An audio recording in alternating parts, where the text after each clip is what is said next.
Good morning, friends.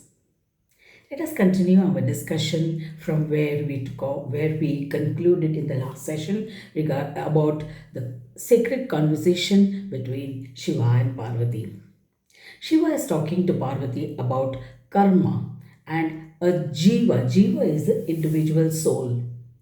Ishvara is the god or the tutelary deity, that is, the supreme divided himself into five entities called Ishwaras or for the purpose of administration of this world. Brahmadeva is the creator, Vishnu is the maintenance or sustainer, Shiva is for destruction. Shakti is the three gunas, that is Sattva, Rajas, and Tamas, and she exists as a permutation and combination of all these three gunas along with the Maya, as Maya for who divides herself with the combinations of these qualities into innumerable names and forms, and which combine this all these names and form exists through the primordial elements of earth, fire, water, air, and space, along with the sense organs. And Surya is the Atma, or the sense of I, the individuality, the sense of doingness that comes in a person. So all these Ishwaras are all existing as administrative faculties of the Supreme for conduct of this universe. So, and each species or each aspect of creation has been given their own individual personalities, individual qualities, individual functions to perform. So also gods, who are the deities, have been are forever existing. They are eternal. They have no birth nor death. So gods are an aspect of creation who are meant to bestow the fruits of our action, that is karma. When we do karma, we get some results. Now that results has to be either enjoyed or suffered by us. Now these fruits or results are bestowed by gods. So the function of the gods is to bestow fruits or results for us to enjoy or suffer depending upon our karmas. So the jiva, or the individual soul dwells inside the human body, which is chained by karma. From the moment we are born, we do karma. That is, karma includes Nitya karma, Naimitya karma, Vishesha karma, and Prarabdha karma. So these four karmas first is daily karmas. Certain actions we have to do daily. For example, apart from the bodily functions, we are not talking about the breathing and digestion, all those aspects. Apart from that, the actions, voluntary actions that we have to do are daily karma, that is maintaining of the cleanliness, taking care of our body, the exercise that we have to do, the prayers that we have to do. These are all our daily karmas. If we have to sustain this body, we have to do certain functions. Then Naimitya karma, special karmas that we have to do are like in relation to the society where we live or in the family where we live. We assist somebody who is sick in the family. We provide for the family. We do functions of the family on behalf of the family, like ancestral rites and yajna karmas and so on. Then Nitya karmas, Naimitya karmas, Vishesha karmas. Vishesha karmas in the larger society. If you are a part of the society, you do Vishesha karmas. It will include also, if you are a priest, it will include initiation. If you are a teacher, it will include anything to do with that aspect. Or if you are in charge of a certain a role in a society, as a functionary in an organization, those are the specific functions that you will be doing. This is it. And I'm not confining it to specific roles as a Brahmin, Kshatriya, Vishya, this, each one will have a specific role according to the position occupied in society. Then you have prarabdha karmas. Prarabdha karmas are karmas that we bring from our past lifetimes. That we bring, and those things you have to face it. That is, sometimes you wonder, why is this happening to me? Those are the prarabdha karmas. Those situations or circumstances come before you due to the energies of the actions done in the past, which we bring along with the soul, as I told you, encapsulated. And so those ignite certain situations or environment which will induce us, which will make us do those actions. And those actions, the moment we understand that if we do it with an understanding, these are unavoidable and these are due to our past actions, might as well get it done and over with. So you do it. That is, you at the same time, it's not that you'll be very casually approaching it. You do it with a consciousness and understanding, but without an attachment. Even that is where your Sakshi Bhava or all your training or practices of Sakshi Bhava, that is observing, will help you, because then you will not be involved in the actions. You will keep yourself separate from it, and therefore you will not create an additional bondage. So this actions will get done away with. So this is a way you approach karmas. So Shiva says to Parvati, in proportion to the force of his karma, man suffers misery or enjoys pleasure. The jiva that has accumulated an excess of evil never stays in peace. It's not separate from his karmas. The illusion of the manifested world is destroyed when the maker of the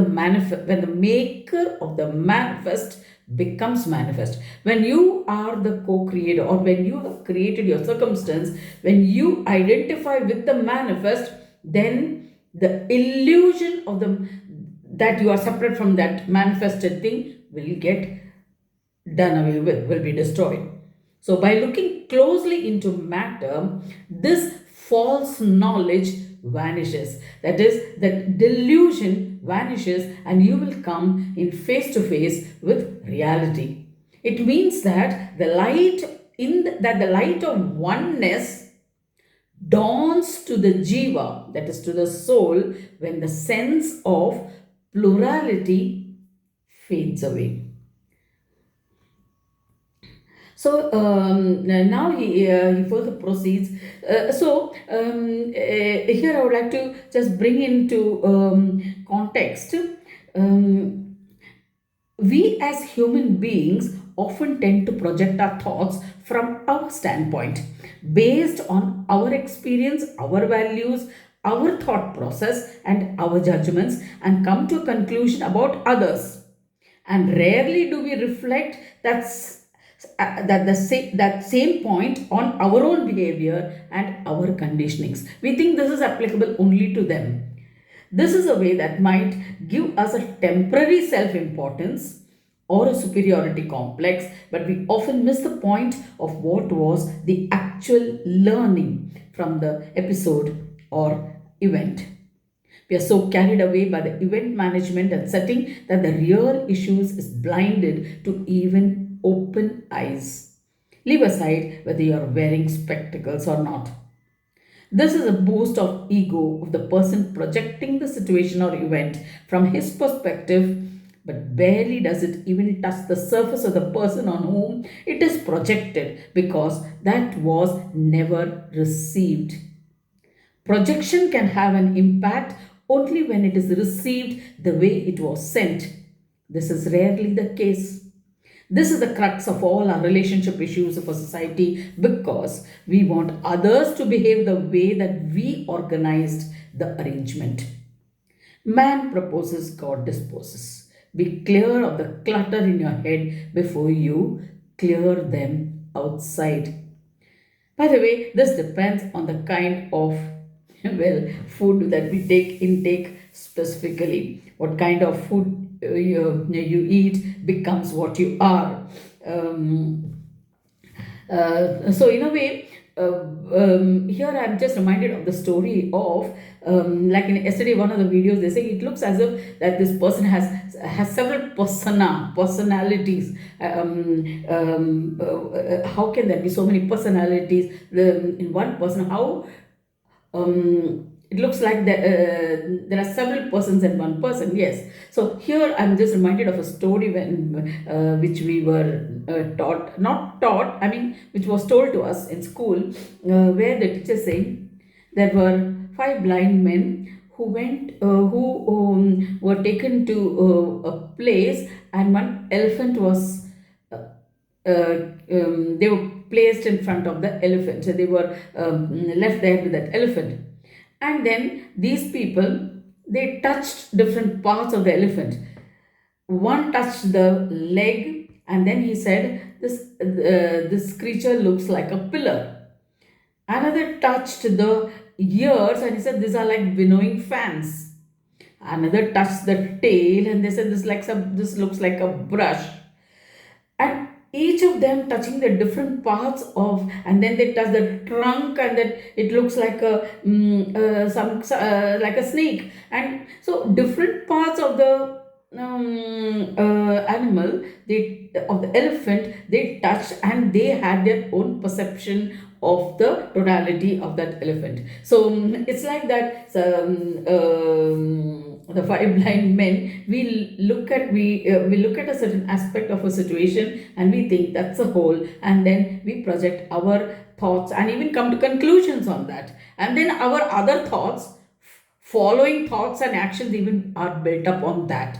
So when the whole foundation, when your whole conception is what you have conceived itself is on wrong footing, it's going to lead you into a totally different direction. Here I'm reminded of what Dr. Perry calls, Dr. Bruce Perry, regarding karma. Karma means the energy of our thoughts, they become reality. It is generally believed to be, I get back what had coming to me. Karma was not punishment, it is how we focus on becomes our reality. We have all lived through the sheer weight of the word karma. So the journey is liberating. So the brain develops sequentially, as Dr. Bruce D. Perry calls it, neurosequential code in his book on what happens to you. Along with Oprah Winfrey, every new experience that we have is filtered sequentially through our past experiences. New experiences are not stacked over the old ones, but filtered through our past experiences. First, the trauma, abuse, insult, neglect determines how we see ourselves, how we see the world, and what we believe we deserve out of life. This process basically forces us to experience obstacles instead of opportunities, pain instead of hope, scarcity instead of abundance, threat instead of peace. So this sequential code is the name of karma in Sanskrit, which is what he has converted into an English terminology for karma. We experience bad karmas not because we are bad, but because bad experiences have happened to us. The triggers the pairing of the past, it triggers the pairing of the past and brings us into the present. Is there a way of changing the filter in our brains? Yes, the filter is in the oldest and lowest part of our brain, the brain stem. Is a first neurosequential code and also refreshed, frequently activated and blend with every new experience. It is a switch that controls and adorns every and colors every new experience that we have. To change this filter in our brains, an experiment was conducted, and a sound frequency of 585 hertz was combined with theta waves. And when these two frequencies are combined with the right audio, changed the filter of fear, scarcity, anxiety, and confidence.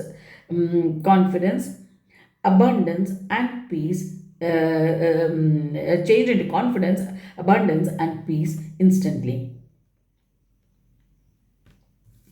And so, what through the scientific studies and experimentation, we try to find solutions externally. So, what now? If you say that our the brain stem is what is governing, and then you start introducing stem cells of the children from the stem cells from the body of the children into adults, and then try to find as a solution for changing our biology or anatomy or our brain capacity or even our thinking or longevity or any such things. That's why so many children are being killed or being trafficking and is happening and all of this. But that doesn't change if because it is again filtered by your thinking mind, which has all those karmas in it energetically, because that is a fuel that you are going to burn for activating or functioning these cells. So it's not in any way going to change any of your karma backlog. And another thing is about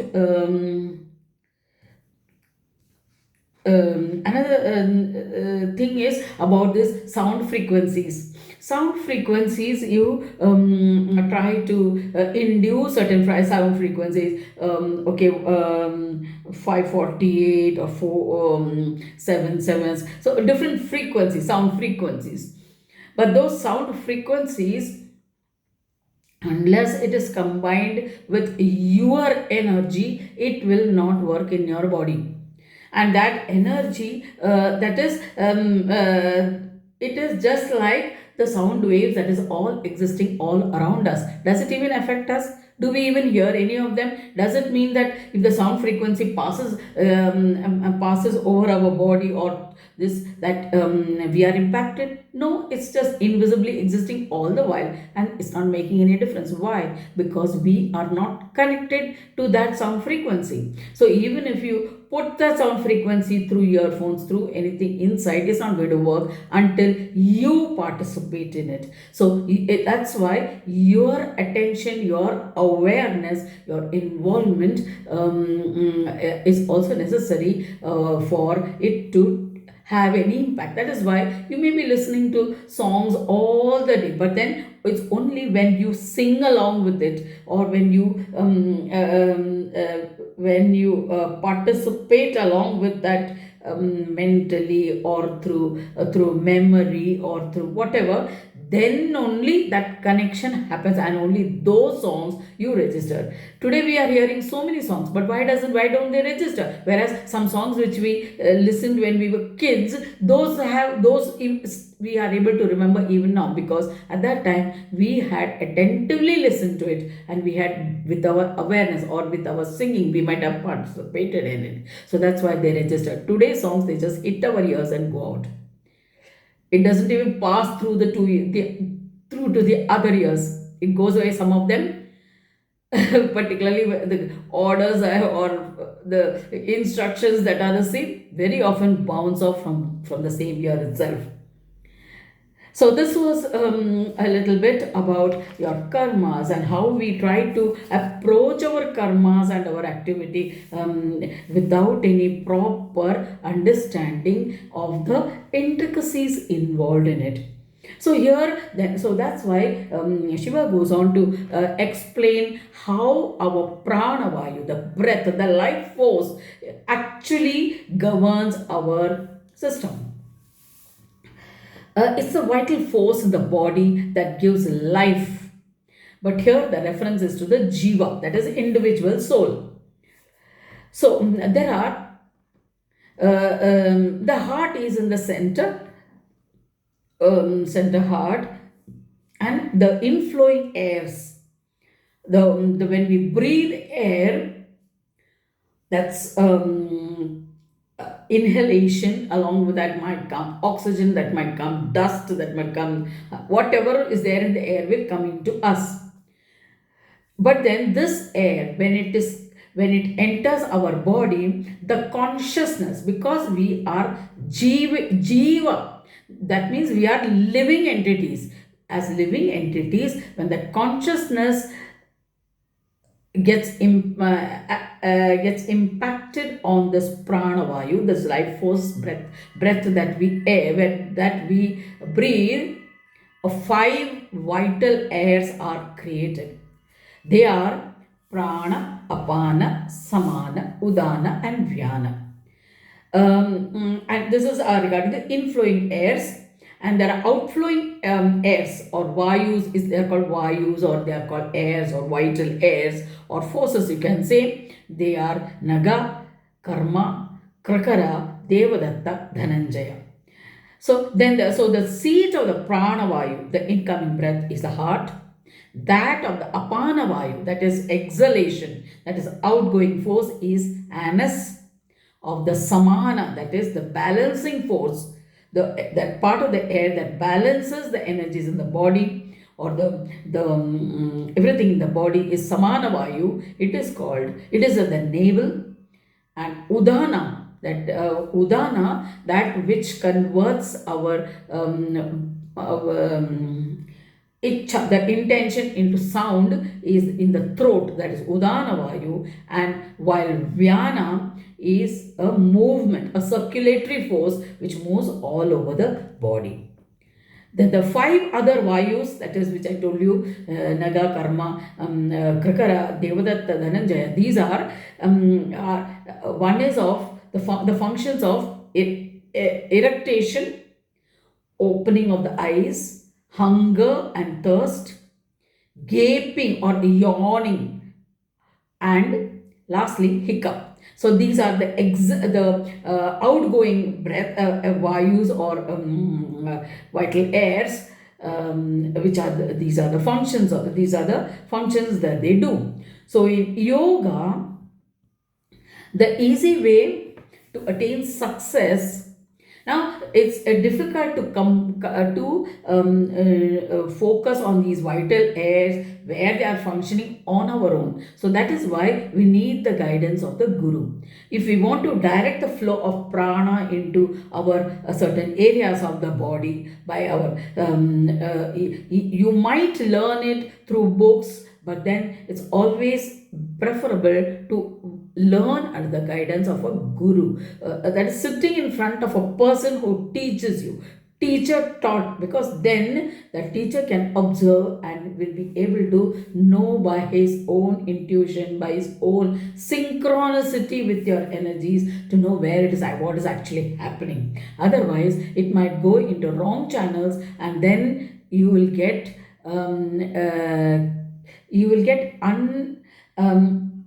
unduly, you'll be wrongly impacted. Like, for example, if you channelize on the left channel, and if it is not channelized properly, it might go very deeply in and excessive of it. Now, for example, they say emotion, bhakti means emotion, devotion. Devotion involves emotion. So many people think that if you have to express emotionally to the deity, you must cry, or you must excessively submit, or miss that kind of submissiveness. Then when you do that, when it is done over a prolonged period of time or a continuous period of time, that's why it becomes blind faith, you call it Andha Bhakti in Hindi. Like, when you do that for a prolonged period of time, you enter into the collective subconscious of this universe. And when you enter into that collective subconscious, it has a force of all the past generations, of all the collective, those particular emotions or aspects which was there by humanity over a long period of time, which is there everywhere in the collective subconscious, which because we are limited in physic, mind, intellect, we don't access them very easily unless we tune it to that level, to deteriorate it to that level. That is why when you're drug induced, you come to that frequency of the subconscious, collective subconscious. So the entities in the collective subconscious will influence our mind and then carry it in a certain direction. And the greater that force, or the greater the impact, and the greater the impact on a collective, the greater will be either destruction or chaotic or confusion or emotional depression and so on. So, which is what we see being afflicted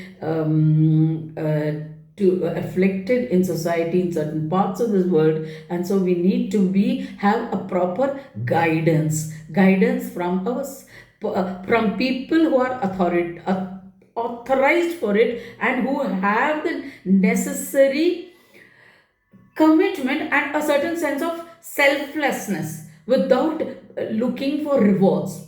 That's why in India, the ancient ashrams and gurukuls were always sustained by the king. They were not meant for business. They were never, the ashrams were not built with an aim to get money out of the students. Or, yes, the students were made to take part in the functions of the maintenance of that ashram, in the sense that, like sweeping the floor, or attending to the plants or crops, and doing so much other work that is generally there because they used to reside in the ashram for a certain period of time. So just like our hostels, but then they don't and then the overall budgeting, or overall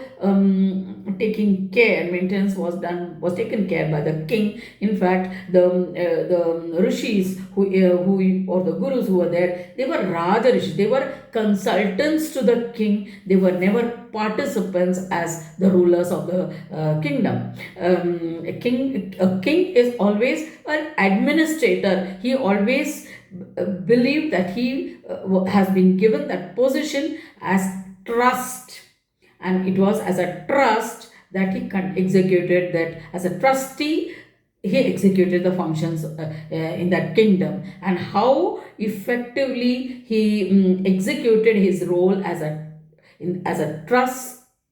trustee, he was elevated, or he was rewarded, he attained fame or not. If you misuse that position, he will be punished. So, and not only he will be punished, he will have to bear the sorrows of all his subjects as well. That is why a king suffers more than even the subjects. So, if he misuses that power because that trust is entrusted on him by God, then it's like a misuse of that trust. So, a guru has a position, a king has a position. Everybody has a position in society for conducting the functions of the society, of this world which has been created by God. We cannot become gods. Gods are different. They have their function. They are eternal. We can at the most serve the gods by doing our karmas well. Then they will bestow on us the fruits of our actions according to our involvement in that action, or our selflessness, the sense of surrender of that action. That is surrendering the sense of doership of the action to the deity whom we adore, or whom we want to worship, or from whom we expect a certain reward. So, with this, we conclude today's session. See you tomorrow. Take care.